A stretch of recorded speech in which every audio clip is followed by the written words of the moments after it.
Nós vamos conversar agora com quem entende de intervenções políticas para mexer na política de preços da Petrobras. Eu me refiro ao ex-presidente da Petrobras, o mais recente, Roberto Castelo Branco, a quem eu dou imediatamente nosso boa noite, Raquel, e faço a primeira pergunta. Antes, preciso saber do meu pessoal da retaguarda se o Roberto está sim. Eu estou vendo o Roberto Castelo Branco. Muito boa noite, Roberto. Da Raquel noite, e meu, do William. Obrigado pela participação no Jornal da CNN. Nossa primeira pergunta, Roberto. Você foi vítima de uma intervenção política, né, por um presidente que estava descontente com a política de preços que você, na sua função como presidente da Petrobras, julgava necessário praticar. Isso mudou? Olha, infelizmente, esse assunto de preço de combustíveis no Brasil é sempre um grande problema. Uma vez eu perguntei aos meus colegas, CEOs de grandes companhias de petróleo, se a precificação de combustíveis constituía uma de suas prioridades. Eles me disseram que não, que isso era resolvido lá embaixo com os gerentes. Isso era um assunto prioritário da presidência de grandes empresas. Eu era a única exceção. Mas existem certos mitos no Brasil. Primeiro, preço de combustível é alto? Não. Uma comparação internacional, os números dizem que não são. Por exemplo, os dados da segunda-feira da semana passada, o preço da gasolina era 10% inferior à média global. Mais de 80 países tinham o preço da gasolina superior ao do Brasil. Estou falando preços na bomba. Preços do diesel eram 16% mais baixos do que a média global. Aí você diz, mas é porque o Brasil é pobre, as pessoas não conseguem pagar. Se eu ajustar esses dados pelo PIB per capita de cada país, a situação não muda muito pouco. Não tem mais de 100 países mais ricos que o Brasil no mundo. Isso é uma balela. Com respeito à formação de preços, o que a Petrobras faz é repassar os preços internacionais e nós temos que levar em consideração que o preço local do combustível ao produto, do preço internacional vezes a taxa de câmbio. A taxa de câmbio no Brasil é uma das mais voláteis do mundo. Então, isso acaba se traduzindo em volatilidade para os preços de combustíveis. Houve, de fato, uma grande alta dos preços internacionais de combustíveis de outubro até o início de março, que coincidiu com a desvalorização do real. E a Petrobras tem que repassar, não diariamente, como era feito anteriormente. A Petrobras, na minha época, pelo menos, eu não respondo por ela agora, os preços eram um dos instrumentos da política comercial. E não existe poder de monopólio. A Petrobras não é sozinha no mercado. Se ela não reajusta preços, os importadores vão sair do mercado, ela vai ficar sozinha, vai ter que importar para um preço mais elevado e vender aqui dentro para um preço mais baixo. Roberto, Isso aconteceu no governo Dilma, por exemplo. Tá, eu queria interromper nesse ponto e dar a oportunidade à Raquel.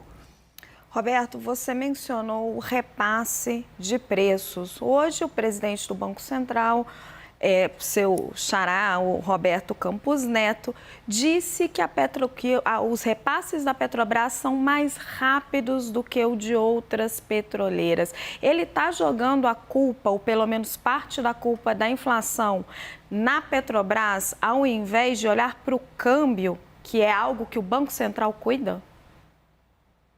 Olha, boa noite, Raquel. Eu conheço muito bem o Roberto Campos, gosto muito dele. Acho que ele não fez isso para querer atribuir culpa. E digo o seguinte, novamente, na minha época, a Petrobras repassava os preços nem rapidamente, nem lentamente. Repassava no momento adequado. Só isso. Roberto, Pois não, você concluiu, Roberto, para eu fazer a próxima pergunta? Não, eu acho que é um exercício inútil ficar tempos em tempos tentando encontrar um vilão para os preços da gasolina ou para do diesel. Nós temos que olhar para soluções estruturais, que são, em geral, problemas sociais. No caso do gás de cozinha e no caso do diesel, dos caminhoneiros autônomos. Roberto, nesse ambiente de política extraordinariamente volátil, na opinião dos parlamentares, os senhores deputados, sobretudo, eles consideram ser intolerável que a gasolina já tenha passado dos R$ 7,00 em alguns lugares, enquanto a Petrobras distribuiu dividendos recordes. Os senhores parlamentares têm razão em raciocinar dessa maneira? De jeito nenhum. A Petrobras é um grande contribuinte de impostos, é o maior do Brasil.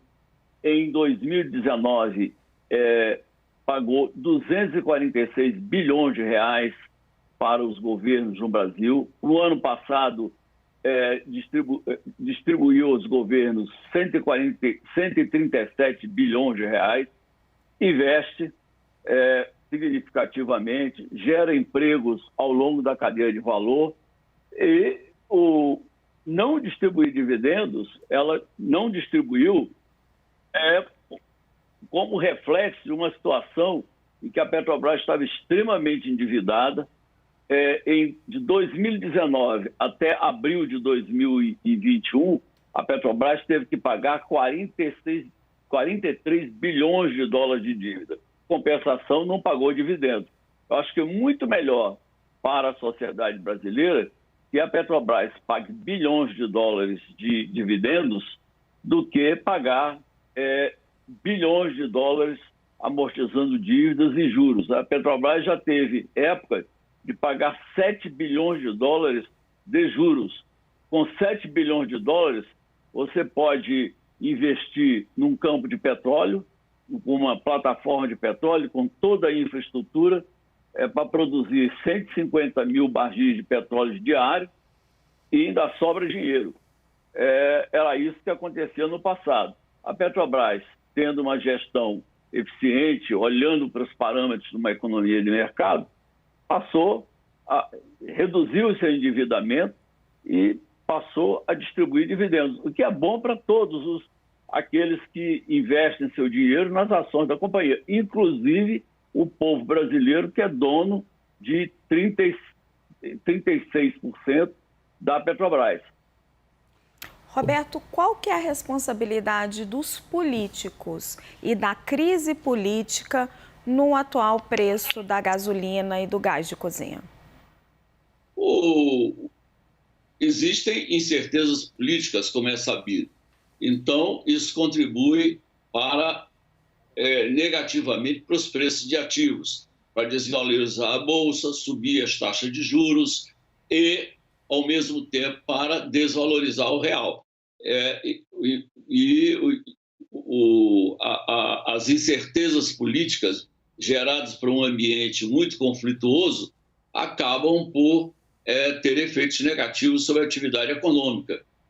Incerteza significa menos investimentos, menos produtividade, e isso, por sua vez, significa menos crescimento econômico, menos empregos, menos renda.